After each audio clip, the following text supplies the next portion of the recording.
TWM Podcast.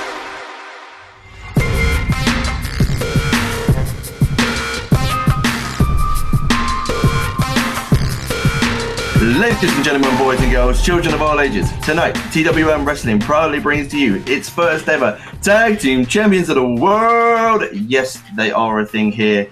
The Road Dogg George Geal, the Badass Josh Bannister, the Wednesday Night Outlaws. Josh, how are you? You right? I'm very well. That intro is magnificent. Let's get more of that. Thank you very much. Thank you very much. We welcome to episode number 2 of the Wednesday Night Wars. I hope you are all doing well. Don't forget to subscribe to us on iTunes, Stitcher, Spotify, TuneIn, Acast, Podbean, YouTube, and everywhere else you do get your podcasts. And also, before we do continue, head over to Squared Circle Box to get yourself a Squared Circle Box. I've got mine. You use the code TWM News for 10% off. Let's jump into NXT. Big thing happened this week on NXT. We got ourselves a new champion. It was a cruiserweight title changed hands over to Lio Rush. Josh, what do you think? What's your feelings on Rush being champ? I mean, I get the story behind it because, you know, he had his hiatus where he was off for reasons which were never fully explained. He comes back. It's a classic redemption story. I feel really bad for Drew Gulak.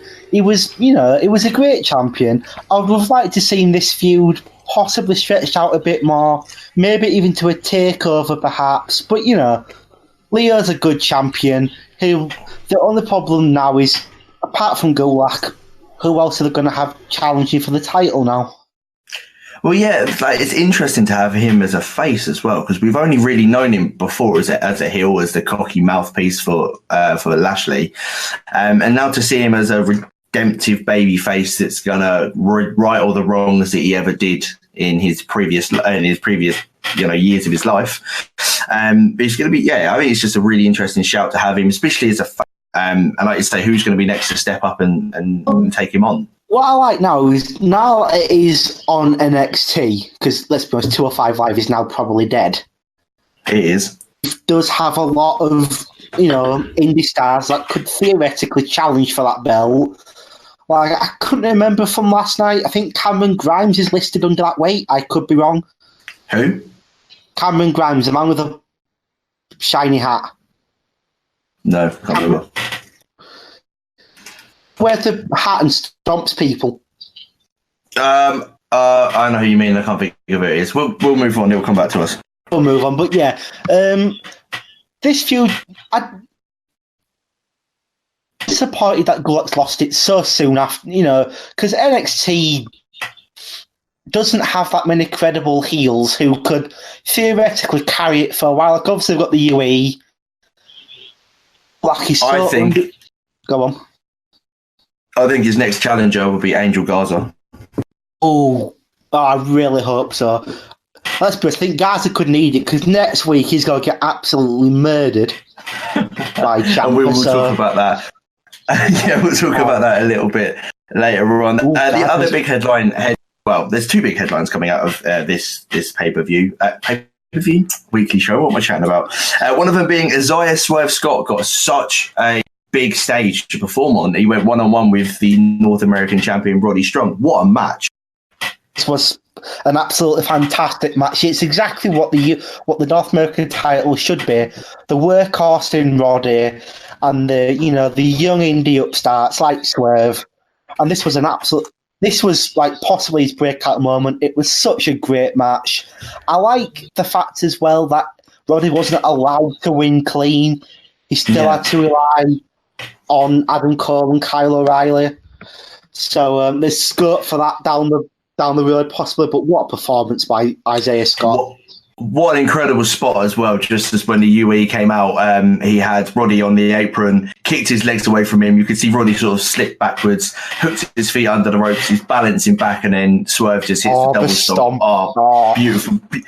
Beautiful little spot. But it was a fantastic match. I don't know if you can count it as better, But what followed the match was fantastic, with Velveteen Dream coming out on a stage behind the ring. It looked like it was on the opposite side of the building, to say that he's getting a North American title shot against Roddy in 2 weeks' time, and then put the picture of Roddy Strong. If you haven't seen it, I think it's his Twitter header of him laying on a sofa, no clothes on, just a belt across his gentleman area and some sunglasses on. Then removed the belt off the picture and said, "You can't measure up to Velveteen Dream," which is teehee. It's a penis joke, and somewhere Matty ID is loving life. But yeah, I mean, what? Right, I'm gonna say I didn't like this. You're meant to be, you're meant to be serious. You're meant to be like. There's a war going on, apparently. You can't be making penis jokes in 2019. Come on. I get that it is Velveteen and, it's all fun. It's all implied. But stop being childish. Somewhere backstage, Vince McMahon was wetting himself with laughter at that. 100%. Vince was like, "That's damn good shit," or whatever he says. Yui's night was not over. Still, they were stood in the ring, and No One Will Survive came on to the speakers. Across, Tommaso Ciampa walks out with his signature crutch in hand, walks towards the steps, stops, leans over the barricade, picks up a chair. The Yui all clear out the ring. He just sits on the chair and says he's coming for the title, basically. It cuts to commercial break. It shows a clip of what happened in the commercial break. It was Angel Garza trying to chat up Kathy Kelly. Kathy runs off and says, "I've got an interview to do," goes up to Ciampa. Garza says, "This guy, why you want to interview this guy?" Ciampa decks him and walks off, which, as Josh mentioned, sets up next week, Garza versus Ciampa. Another thing that happened on NXT last night was Breezango with one of the best entrances I've ever seen. It was so confusing. I thought it was Velveteen. So did I for a brief minute. But then the women came out. I thought, okay, so is this a new gimmick for someone? But no, it's Breezango. It was so funny. It would just made me crack up as well that Murray and Alla commentary when it's a minute one. Just absolutely brilliant. They were meant to go in a tag team match up against Everrise. I haven't really seen them, but before the match even started, Jackson Riker of the Forgotten Son comes out with one of them over his shoulder, dragging the other one behind him, and set up a tag team match between the other two members of the Forgotten Sons. And surprisingly, Forgotten Sons won, which is something I did not see coming. This means that there'll be a rubber match somewhere down the line, which means I have to see more of Wesley Blake and whatever the hell the other one's called. Wesley Blake and his sad belly.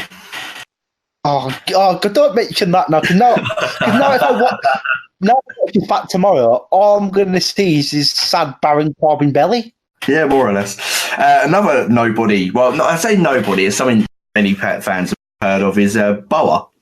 Don't actually know who he is, but he got squashed by Cameron Grimes before Cameron Grimes scarpered, and Big Damo or Killian Dane came out and destroyed Boa, absolutely wrecked him. Why not? Exactly. Why not get Dane over as a heel? Rhea Ripley defeated Laya, and Ripley grabbed the mic at the end of the match and said that Baszler has decimated everyone. Well, you haven't got to me yet. So would you reckon Rhea Ripley on to NXT US full time? It has to be. Now, I think, judging by the NXT UK tapings, she's now done. Like, I think her last match might be tonight or maybe in a couple of weeks. I'm not quite sure. But yeah, Ripley versus Baszler. It's going to be a bit odd because I think officially Rhea's still a heel. I think she may be a face on NXT UK. NXT US, basically. I think is what they're trying to portray her as. Oh, why not? But yeah, Rhea should beat Baszler here for the title, which I imagine will happen at the next takeover.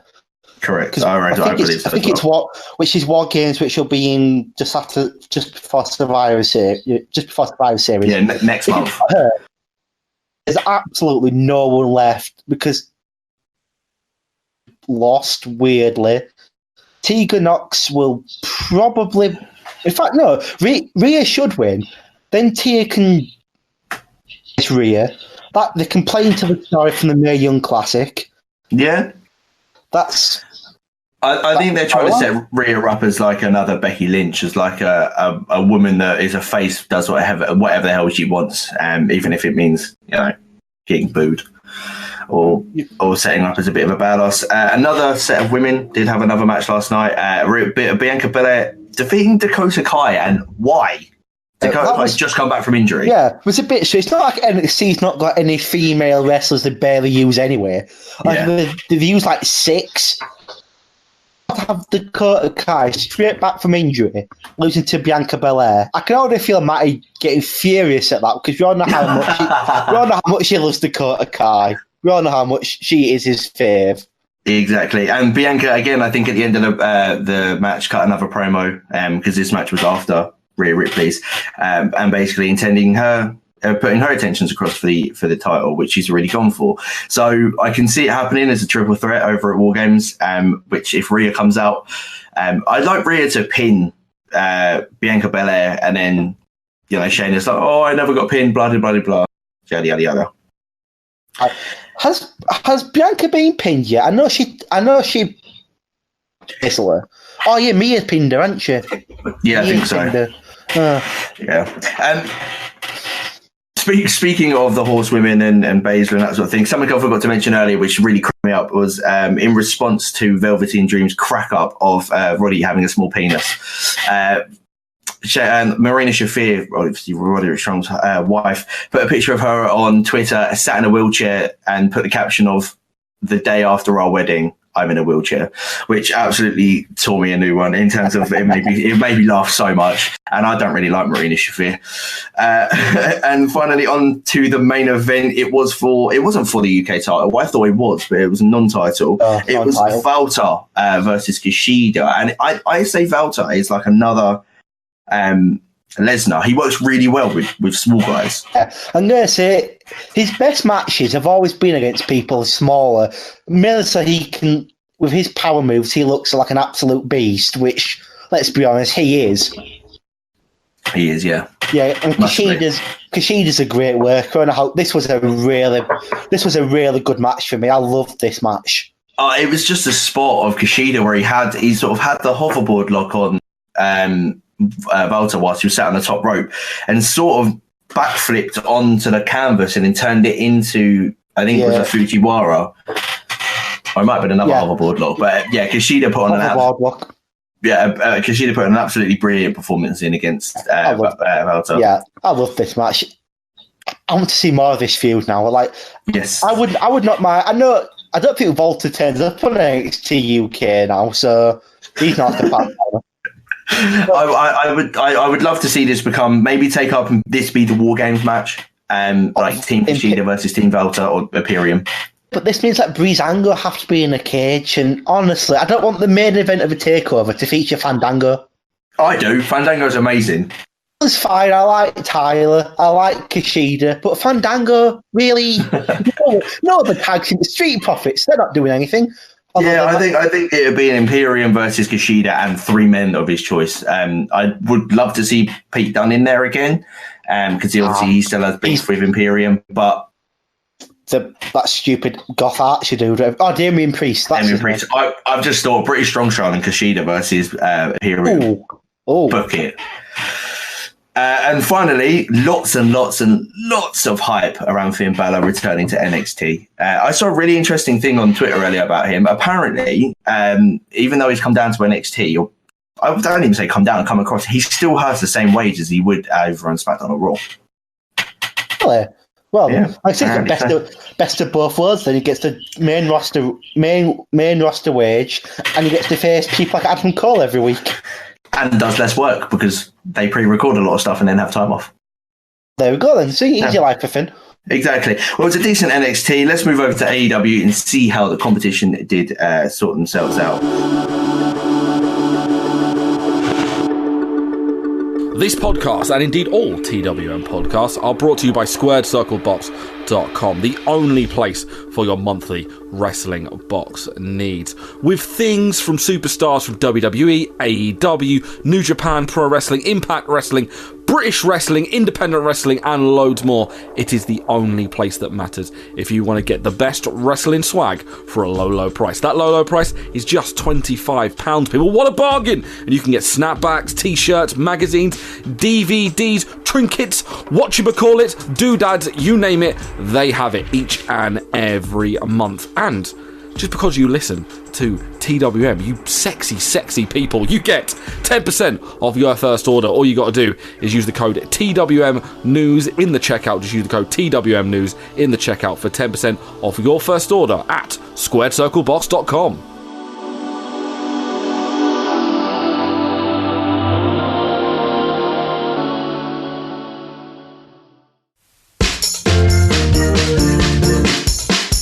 Why not spread? I said, why not spread the gospel of the TWM squad with some of our lovely merch over at Teespring? We have t-shirts for all shapes and sizes, hoodies, sweatshirts, mugs, stickers, and loads more. Also, just for listening to this podcast, you can get 10% off your order. I said using the code podcast. That's podcast. Once again, podcast in the checkout for 10% off at teespring.com/stores/TWM-wrestling-merch. That's right. Praise. Testify.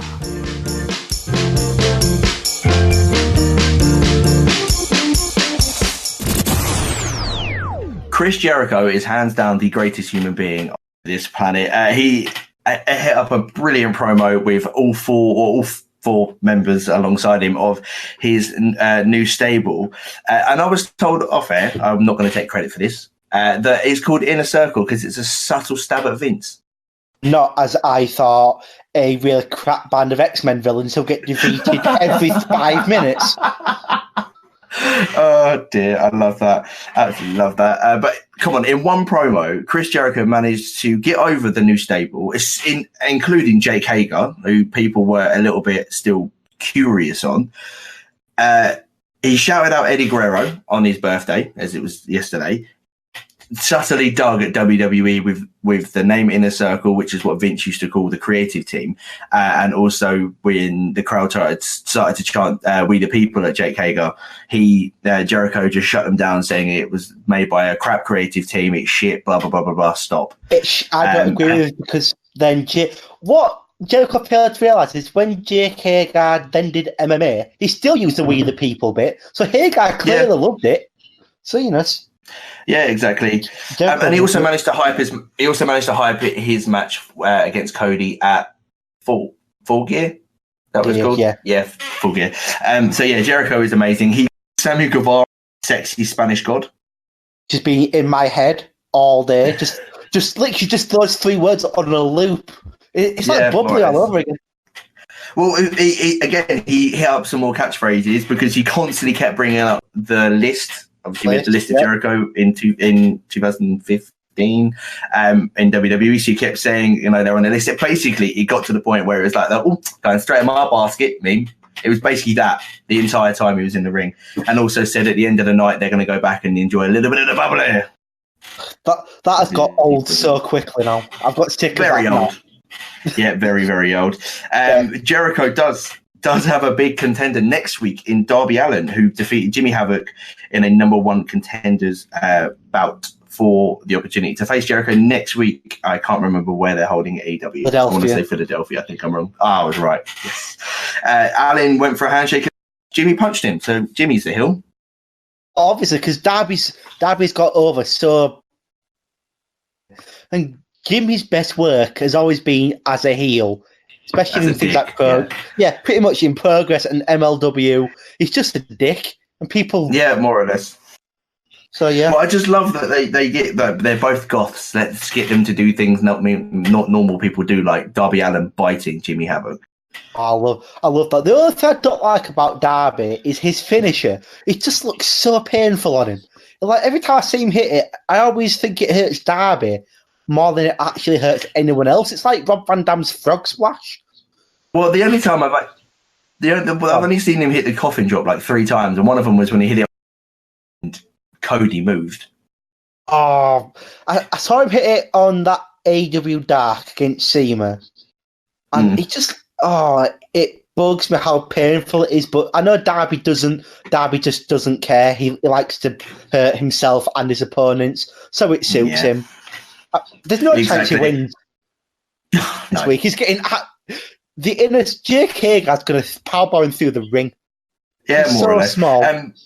However, Darby Allin did bring the best image of last night, and that was later in the evening after Jericho's main event match. He skateboarded down the ramp and attacked Jericho. Wrestling needs more skateboards, in my opinion. They need more people on skateboards. Like they've got him, Mark Andrews. And they need more. They need more people on skateboards to be qualified, because that was an absolute. Every time, like I used to skateboard, and I used to fall on my ass literally about 5 or 6 times a minute. So did I. It takes a lot of skill to skateboard, let alone skateboard down the ramp, jump off, and hit a 50-year-old man in the face. So it needs to happen. It needs to happen a lot more. And the other thing that needs to happen a lot more is AEW putting over young and unknown talent, like they did with the Private Party, the Young Bucks, in the first round of the Tag Team Championship. Well done, AEW. Such a good match. I'm actually surprised they lost clean. I thought Santana and Ortiz might get involved and attack them, but no. For once, they actually managed to lose clean. What is the name of the Private Party member that wears the full gear? Has a top and trunk trousers? Oh, give me a second, because it's the one that didn't pin the Young Buck. So give me a minute. He is the one that did like 4 or 5 dives in a row. I want to say it's Isaiah Cassidy. I think that might be. Yeah, I think you're right. Google it, make sure we're right. But he did 4 different dives each side of the ring. So he did 2 on either side, 2 on Matt, 2 on Nick, and he did like a suicide dive, then a tope, then a spaceman plancher, and he was just running for his life, and it looked fantastic. It was just good that they picked up the win. It was Mark Quinn. Springboard crossbody, a down, then a 450 splash on Nick. So yeah, it's Mark Quinn's the one that wears full gear. Yep. Okay, Mark Quinn. Cool. Right. The only thing I don't like about them is their entrance. It's annoying. The fact that what is it? They weigh 24 liters of cranberry vodka or something. Is it of alcohol? Yeah, more or less. We did get Riho, the new AEW Women's Champion, teaming up with Britt Baker to defeat Bea Priestley and Emi Sakura. I've actually never heard of Emi Sakura. But I'll admit, I think she's wrestled for AEW once. I think she did the triple threat or the 6-woman tag match. But yeah, was that Riho and then the 2 other Japanese ladies against the other 3? Yeah, the first one. Unfortunately, I don't know enough about Japanese women's wrestling, so the only thing I remember from this match is absolutely stiffed Britt Baker in the eye again. They really don't like each other, do they? Can't tell if it's personal. I know Bee's got a history of not being the easiest to work with. Absolutely battered Britt. I think it was when she either booted her in the face or elbowed her, but it's really swollen her eye up, and Britt just, Bree's having a habit of making people dislike her in that ring. Sadie Gibbs, not helping herself. Although she's a heel. No, she's not. She's a heel, so why not? Let's play to it. And I'm going to definitely bring up the Britt Baker and Bea Priestley thing to compare to something that's been happening in British culture over the last couple of days. I don't know if you have heard. Colette Rooney and Rebecca Vardy having a little bit of and I saw one of the best memes I've ever seen. It was a picture of Rooney with his, Wayne Rooney with his arm around Jamie Vardy saying, should we just go to Wetherspoons whilst we let the girls go at it? And I really hope that would be Adam Cole and Will Ospreay of just let's go to the pub and let the girls fight it out. Oh gosh, yeah, why not? Exactly. We got the debut on Dynamite of Moxley. John Moxley, who defeated Shawn Spears, who I've actually called the AEW jobber because I really don't think he's going to do anything. It depends. His first match was against Cody, who has become AEW's most over star, who's not a dinosaur, and he owns it. And then So his only 2 singles matches have been against Cody and Moxley, both of whom are more popular, both of whom have probably got a better, brighter future in AEW than him. Yes. What I don't like is he's got Tully Blanchard, who's meant to be one of the best heels of all time, and all he's done is just job. Yeah, more or less. His job to Moxley, he'll job to whoever's next, probably Page or Pac or possibly Kenny.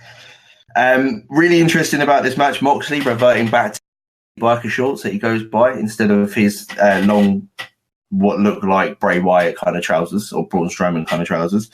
I will be honest, I got some of the notes off a website and I've forgotten what it's called. And the actual full title of this match was Moxley's his Death Rider. I know that's his nickname in New Japan, but I was hoping that they don't transfer that over to AEW. I don't like it that much, but I don't mind it. It's a lot better than the WWE one. Was that Lunatic Fringe? Yes, Lunatic Fringe, which I never really got. Made no sense. No, like I generally thought, is it just because he's got messy hair? He's like, why is he a lunatic? Is his hair messy? Like, what is he doing? But no, stupid nickname. No, it is better than Shawn Spears though.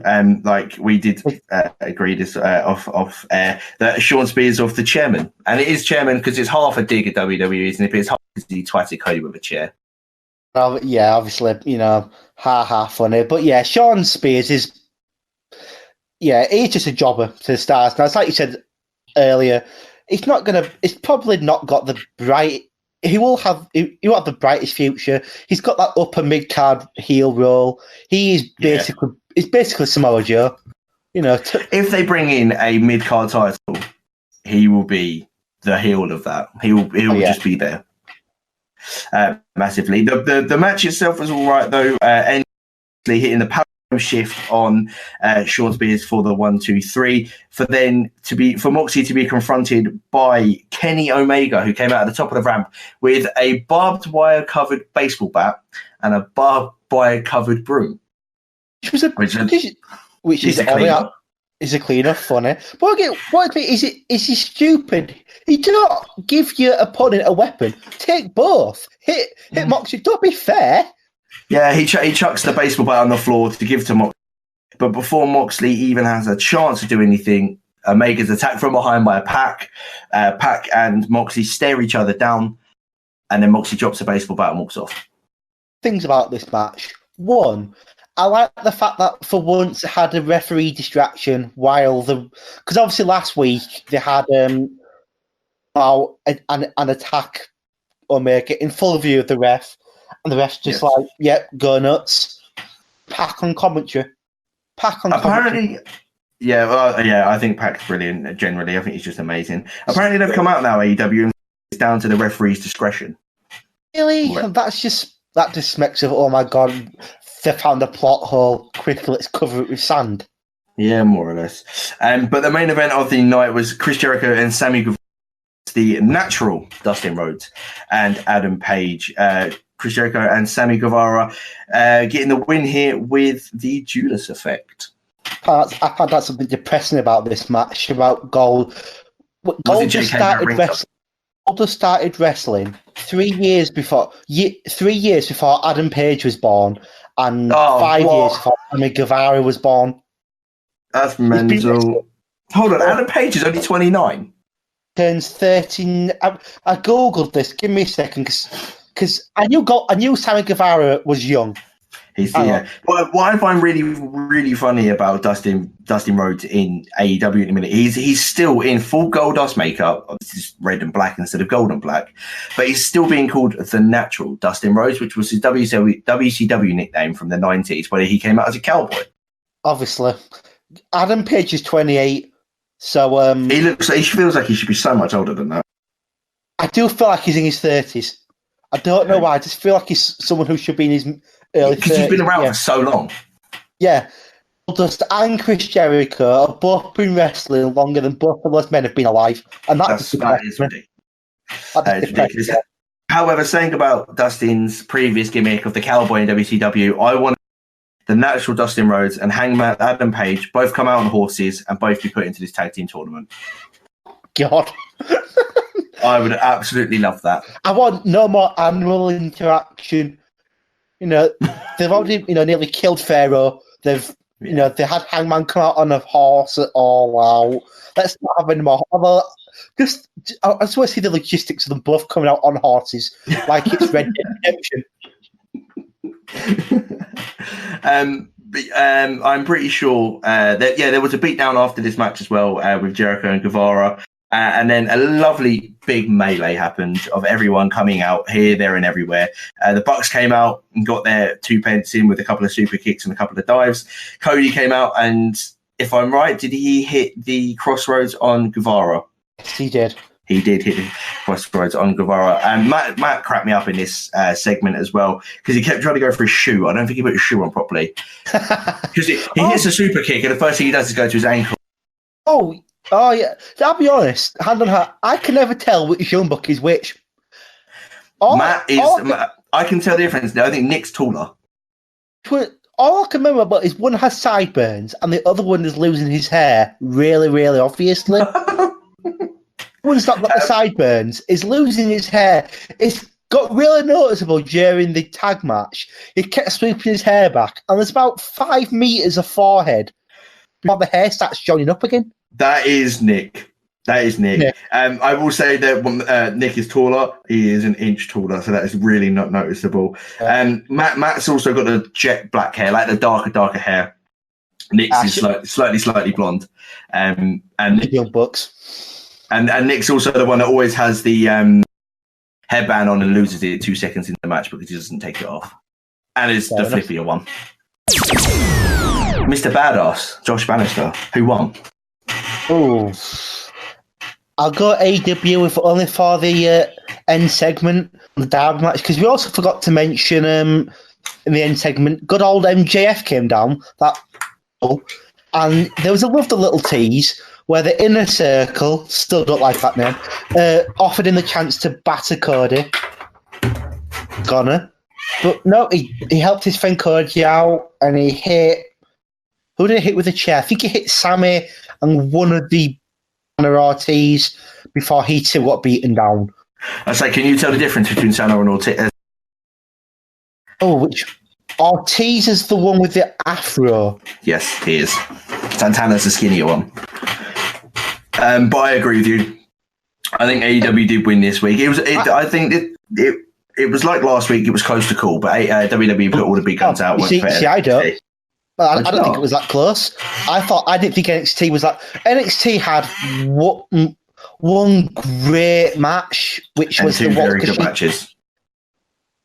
AEW, they had Shawn Spears and Moxley, which was a decent match for Late War. They had, but just because of the Darby, the Allin Havoc match, Chris Jericho being the greatest promo in the world of all time, and the fact that Dustin Rhodes has been wrestling for longer than Sammy Guevara and Adam Page has been alive. Yeah, AEW won this week for me. I will agree with you. I do believe AEW. I say it's in my mind. I agree with you. Walter and Kushida was incredible. I really enjoyed Swerve and Strong, and I really did enjoy Rush and Gulak as well. The other matches were decent, but AEW I think pipped WWE at the post. With Jericho just being incredible, Allen getting that chance, beating Havoc, great match.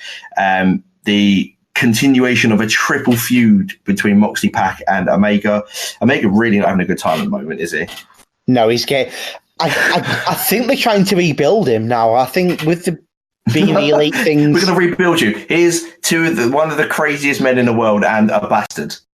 Yes, please, Kenny. It's all right. It's all right if you go head first for the glass table and then get a chair wedged into the back of your skull. Yes. Can't deny that he doesn't suffer for the craft. He's putting all his effort. So. He's putting all his effort into. I very nearly called them TNA them. That would have been a bit off. Well, there you go. There we have it. AEW tie up in the Wednesday Night Wars. I have been George. That has been Josh. We have been the Wednesday Night Wars podcast. Do not forget to follow TWM on Twitter, Instagram, and Facebook at TWM Wrestle. Subscribe on YouTube, iTunes, Stitcher, Spotify, TuneIn, Acast, Podbean, YouTube, and anywhere else you get your podcast. We've got loads of articles up on the website at the moment, so do go over there and have a peruse at what you're doing. I did an article this week of 5 potential challenges for Brock Lesnar as WWE champion. Josh, what was your article for this week? I reviewed Hell in a Cell. That was fun. That would have been a great one to read. So do not forget to watch those, to read those articles over on the website and anything this week and in the past. Josh, Twitter? I'm on Twitter at Bannister007. And I am on Twitter at George_Geal_ and Instagram at George_Geal_95. But until next week, stay black and gold, listeners.